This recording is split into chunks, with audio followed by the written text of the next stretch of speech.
ከሰው ጋር አውርታችሁ ስትጨርሱ ያላችሁ ጉልበት ተሟጦ አልቆ ያውቃል? ልክ እንዳልሆናችሁ ወይም የሆነ ስህተት እንደሰራችሁ እየተሰማችሁ ግን ምን እንደሆነ መለየት አቅቷችሁ ያውቃል? እናንተ እብድ አይደላችሁም። ምናልባትም በከፍተኛ ደረጃ ማኒፑሌት እየተደረጋችሁ ሊሆን ይችላል። ዛሬ ስለ ተንኮለኛ ሰዎች ድብቅ ማንነት በዝርዝር እናያለን። ሳይንሳዊ ጥናቶችን በመጥቀስ እነዚህ ሰዎች እንዴት አእምሯችንን እንደሚቆጣጠሩና ከዚህ ወጥመድ እንዴት መውጣት እንደምንችል እናያለን። የአታላዮች ሶስቱ የባህሪ መገለጫዎች ዘ ዳርክ ትራያድ። ሳይንስ ዳርክ ትራያድ ብሎ የሚጠራቸው ሶስት የባህሪ አይነቶች አሉ።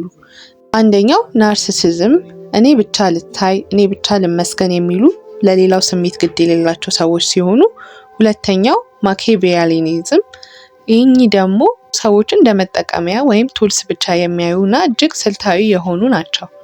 ሶስተኛው ደግሞ ሳይኮፓቲ የሆኑ ናቸው። ለሰሩት ጥፋት በፍጹም የማይጸጸቱና ስሜት አልባ የሆኑ ሰዎች ናቸው።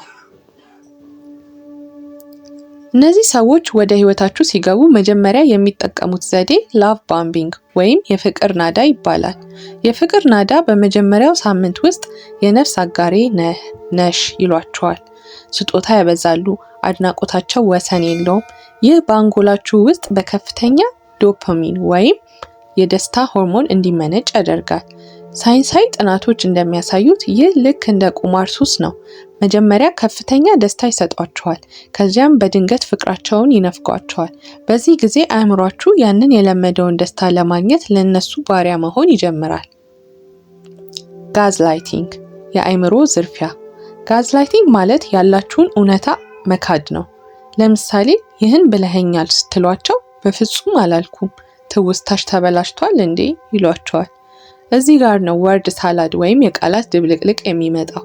ከአንዱ ርዕስ ወደ ሌላው እየዘለሉ የእናንተን ጥፋት እየቆጠሩ አእምሯችሁ እንዲዝል ያደርጋሉ። ሳይንሳዊ ስሙ ኮግኒቲቭ ኦቨርሎድ ይባላል። አእምሯችሁ መረጃውን ማቀነባበር ሲያቅተው እሺ ጥፋተኛው እኔ ነኝ ብላችሁ እጅ ትሰጣላችሁ።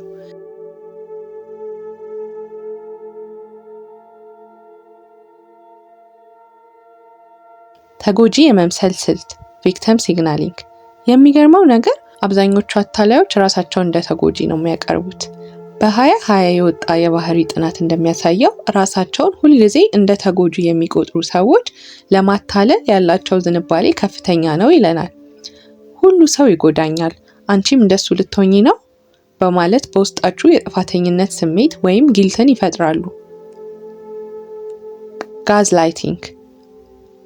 እሺ አሁን በአታላይ ሰው እጅ ውስጥ ስላለው እጅግ አደገኛ መሳሪያ እንነጋገር። ያንተን አእምሮ ትውስታህን እና በመጨረሻ ማንነትህን እንድትጠራጠር የሚያደርግ መሳሪያ ጋዝላይቲንግ ይባላል። ይህ ቃል ብዙ ጊዜ ሲነገር ትሰማላችሁ፣ ግን በሳይንሳዊ መንገድ ምንድን ነው? ዝም ብሎ አንተን ወይም አንቺን እብድ ብሎ መጥራት ብቻ አይደለም። አንተ የራስህን እውነታ እንድትጠራጠር ታስቦ የተዘጋጀ ስልታዊ የስነ ልቦና ዘዴ ነው። ይህ ዘዴ በሶስት አውዳሚ ደረጃዎች ይከናወናል። ደረጃ 1 አለማመን ዲስቢሊፍ። የመጀመሪያውን ደረጃ ላታስተውለው ትችላለህ፣ እሱም አለማመን ይባላል። እስቲ ይህን አስቡት። አንድን ንግግር በግልጽ ታስታውሳላችሁ፣ ምን እንደተባለ ታውቃላችሁ። ነገር ግን ይህንን ለአታላዩ ሰው ስትነግሩት ፊቱን ሳያጠቁር ትኩር ብሎ እያየ እንዲህ ይልሃል፣ ስለምን እንደምታወራ አይገባኝም፣ እንዲህ ያለ ነገር ፈጽሞ አልተፈጠረም። ወይም ደግሞ አታላዩ የተሳሳተ ትውስታ ነው ያለሽ የኔ ውድ። በዚህ ላይ መጀመሪያ እንዲህ ብለህ ታስባለህ፣ ምናልባት ተሳስቼ ይሆን? ግራ የሚያጋባ ነው። ለሰውየው ቅንነት ስትል እድል ትሰጣለህ። አእምሮ ከሰው ጋር ለመስማማት የተፈጠረ ስለሆነ ሰዎች እውነተኛ ናቸው ብሎ ማመንን ይመርጣል። ከዚህ ጋር ነው ኮግኒቲቭ ዲሶናንስ ወይም የአእምሮ ግጭት የሚጀምረው። በአእምሮ ውስጥ ሁለት የሚጋጩ እውነታዎችን ትይዛለህ። አንደኛ እኔ ያጋጠመኝን ያስታወስኩትን አውቃለሁ እና ሁለተኛ ይህ የማምነው ሰው ግን ተሳስተሃል እያለኝ ነው የሚሉትን ነው። አእምሮ ይህንን የማይመች ውጥረት ለመፍታት ይሞክራል። ለሰውየው ያለህ እምነት ጠንካራ ከሆነ ቀስ በቀስ የራስህን እውነታ እስከ ማጠፍ ድረስ ትደርሳለህ። ደረጃ 2 መከላከል ዲፌንስ። ነገር ግን ጋዝላይቲንጉ ከቀጠለ ወደ ሁለተኛው ደረጃ ትሸጋገራለህ። እሱም መከላከል ነው። አሁን ግራ መጋባት ብቻ አይደለም፣ ትበሳጫለህ። የሰማኸውን ታውቃለህ፣ ያየኸውን ታውቃለህ። ስለዚህ ማስረጃዎችን መሰብሰብ ትጀምራለህ። መልእክቶችህን፣ ኢሜይሎችህን፣ ምስክሮችህን ታቀርባለህ።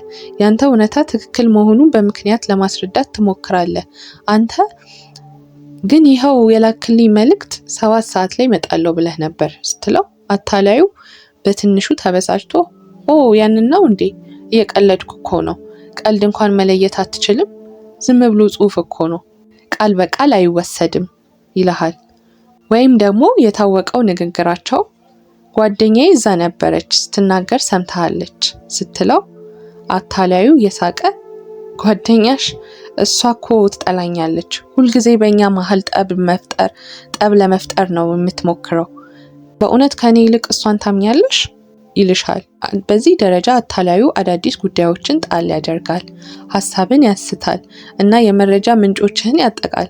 ያቀረብከውን ማስረጃ ለመቀጠል አይፈልግም። ይልቁኑ አንተንና የምታምናቸውን ሰዎች ስም ማጥፋት ላይ ያተኩራል። እዚህ ጋር ነው ወርድ ሳላድ ወይም የቃላት ድብልቅልቅ የሚባለውን አድካሚ ዘዴ የምናየው። ወርድ ሳላድ የቋንቋ መሳሪያ ሲሆን እስቲ አንድን ግልጽ ነጥብ ለማስረዳት የምትሞክርበትን ጭቅጭቅ አስብ። ለምሳሌ ሁልጊዜ ስለማርፈዱ ጉዳይ ትጠይቀዋለህ። አታላዩ በመጀመሪያ በረጋ ድምጽ ይጀምርና ንግግሩን ያወሳስበዋል። ማርፈድ? ለመሆኑ ማርፈድ ማለት ምን ማለት ነው? ጊዜ እኮ አንጻራዊ ነው አይደለም እንዴ? ደግሞ ያንን መንገድ ትራፊክ መጨናነቁን እያወቅሽ ይህን ጉዳይ ማንሳትሽ እኔን ይገርመኛል።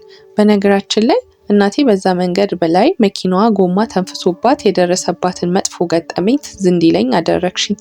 አሁን እያወራን ያለነው ስለ እኔ ማርፈድ ነው ወይስ አንቺ ሰዎችን ለመቆጣጠር ስላለሽ ፍላጎት? ባለፈው ሳምንት ምግብ አሳርረሽ እኔ ምንም አልተናገርኩሽም ነበር፣ ግን አሁን ግልጽ የሆነልኝ የመጣው ነገር አንቺ ሁልጊዜ ትችት እንደምትወጂ ነው። ስለ እኔ ከማውራትሽ በፊት የራስሽን ሰዓት አክባሪነት ብታይ ይሻላል። አስተዋላችሁ? ከማርፈድ ተነስቶ ስለ ጊዜ አንጻራዊነት፣ ስለ ትራፊክ፣ ስለ እናቱ፣ ስለ ምግብ ማረር፣ አንቺን ስለመቆጣጠር፣ አንቺ ተቺ ስለመሆንሽ ቀባጠረ። ይህ የቃላት ድብልቅልቅ አንድ ዓላማ ብቻ ነው ያለው፣ አይምሮሽን ማድከም። አይምሮሽ በዚህ ተያያዥነት በሌላቸው ክሶች ውስጥ ምክንያት ለመፈለግ ሲጥር ከመጠን በላይ ይደክማል። በመጨረሻም በጣም ዝልፍልፍ ስለምትይ እጅ ትሰጫለሽ። ጭቅጭቁ እንዲቆም ብቻ ይቅርታ እስከመጠየቅ ድረስ ትደርሻለሽ። ደረጃ 3 ተስፋ መቁረጥ ወይም መቀበል ዲፕሬሽን ኦር አክሰፕታንስ። ይህ ደግሞ ወደ መጨረሻውና ወደ አስፈሪው ደረጃ ይመራናል። ተስፋ መቁረጥ ወይም መቀበል በተደጋጋሚ እውነታ ውድቅ ሲደረግ አእምሮ ጉልበቱን ለመቆጠብ ሲል የአታላዩን እውነታ ዝም ብሎ መቀበል መጀመር ማለት ነው። የእነሱን ትችት እንደ እውነት ትቀበላለህ። ምናልባት እኔ በጣም ስስ ልብ ያለኝ ሰው ነኝ። ምናልባት እኔ ችግሮችን አጋንናለሁ። ምናልባትም እውነትም እብድ ነኝ። የራስህን ትውስታ ማመን ታቆማለህ። የራስህን ስሜት ማመን ታቆማለህ። ያንተ እውነታ ሁልጊዜ ዋጋ ስለሚነፈገው በእነሱ ትረካ ላይ ጥገኛ ትሆናለህ። ይህ ዝም ብሎ የአእምሮ ጨዋታ አይደለም፣ አካላዊ ጉዳትም አለው። ጥናቶች እንደሚያሳዩት ስር የሰደደ ጋዝላይቲንግ ለጭንቀት፣ ለድብርት፣ ለራስ መተማመን ማጣትና ለከፍተኛ ድካም ይዳርጋል። አካልህ የሆነው ነገር ስህተት መሆኑን እየጮኸ ይነግርሃል፣ ነገር ግን አእምሮ ዝም እንዲል ተደርጎ ተዘግቷል። እነዚህ ደረጃዎችን ማወቅ ዝም ብሎ ቲዮሪ ብቻ አይደለም፣ የራስህን እውነታ መልሰህ ለመገንባት የመጀመሪያው እርምጃ ነው እንጂ። ምክንያቱም አንዴ ጋዝላይቲንግ መሆኑን ካወቅ መቋቋም ትችላለህ። ከነዚህ ሰዎች ጋር ተከራክሮ ማሸነፍ ስለማይቻል ብቸኛው መንገድ ግሬ ራኪንግ የምንለው ነው። ይህ ማለት ግራጫ ድንጋይ ምንም ስሜት አልባ መሆን ማለት ነው። ሊያበሳጫችሁ ሲሞክሩ እሺ ወይም ገብቶኛል በሉ። ከምንም በላይ የእናንተ የአእምሮ ሰላም ስለሚበልጥ ማለት ነው። አታላዮች የሚኖሩት በእናንተ ስሜት ነው። ስሜት ካልሰጣችኋቸው ልክ እንደ እሳት ኦክሲጅን ሲያጣ እንደሚጠፋው ድራማቸውም ይጠፋል። ህይወታችሁ የእናንተ ነው። ማንም ሰው የአእምሯችሁን መሪ እንዲቆጣጠር አትፍቀዱለት። ይህ ቪዲዮ ጠቃሚ ሆኖ ካገኛችሁት ለጓደኛችሁ አጋሩ። በህይወታችሁ እንዲህ አይነት ሰው አጋጥሟችሁ ያውቃል? ኮመንት ላይ ያሳውቁኝ። እንዲህ ያለውን ጥልቅ ወጥመድ እንዴት መቋቋም ይቻላል? የደረሰው ጉዳትንስ እንዴት መጠገን ይቻላል? የሚለውን በሚቀጥለው ክፍል በሳይንሳዊ መንገድ የተረጋገጡ የመከላከያ ስልቶችን እናያለን። እስከዛው መልካም ጊዜ